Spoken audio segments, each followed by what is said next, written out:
நாளைக்கு எலெக்ஷன். நான் என்னோட ஓட்டு போடுறதுக்காக வந்திருக்கேன். நீங்க ரொம்ப ஆர்வமா உங்க ஓட்டை பதிவு பண்ணலான்னு போகும்பொழுது அங்க வேற யாரோ ஒருத்தர் உங்க ஓட்டை பதிவு பண்ணியிருக்காங்க அப்படின்னு சொன்னா என்ன பண்ணுவீங்க? அவர் ஓட்ட கள்ள ஓட்டு போட்டாங்கப்பா. என்ன பண்ணணும்னு நான் சொல்றேன், நோட் பண்ணிக்கோங்க. நீங்க அங்க இருக்கிற பிரிசைடிங் ஆஃபீஸர் கிட்ட நான் இன்னும் என் ஓட்டை பதிவு பண்ணல அப்படின்னு ஆணித்தரமா பதிவு பண்ணணும். ஏன்னா தேர்தல் விதிகள் 49(p) படி ஒவ்வொரு ஓட்டும் உங்களோட உரிமை. நீங்க ஓட்டு போடலங்கிறத பிரிசைடிங் ஆஃபீஸர் கன்ஃபார்ம் பண்ணதுக்கு அப்புறம் உங்களுக்கு தனியா ஒரு வாக்குச்சீட்டு தருவாங்க.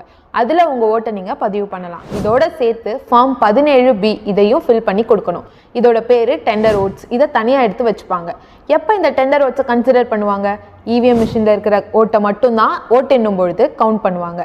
எப்போ இந்த டெண்டர் ஓட்ஸை எடுப்பாங்கன்னா முதல் 2 இடத்துல இருக்கிற ஓட்டோட வித்தியாசம் டெண்டர் ஓட்ஸை விட கம்மியா இருக்கு அப்படின்னா டெண்டர் ஓட்ஸை கவுண்ட் பண்ணுவாங்க. அதே போல எதிர்கட்சி தேர்தலுக்கு எதிராக வழக்கு தொடர்ந்தாங்க அப்படின்னா அப்போ இந்த டெண்டர் ஓட்ஸை கன்சிடர் பண்ணுவாங்க. அதெல்லாம் தாண்டி இந்த எலெக்ஷன் ரொம்ப இன்ட்ரெஸ்டிங்காக போயிட்டு இருக்கு. இந்த எலெக்ஷன்ல யார் வின் பண்ணுவாங்கன்னு மறக்காம கமெண்ட்ல சொல்லுங்க. நாளைக்கு கண்டிப்பா மறக்காம ஓட் பண்ணிருங்க.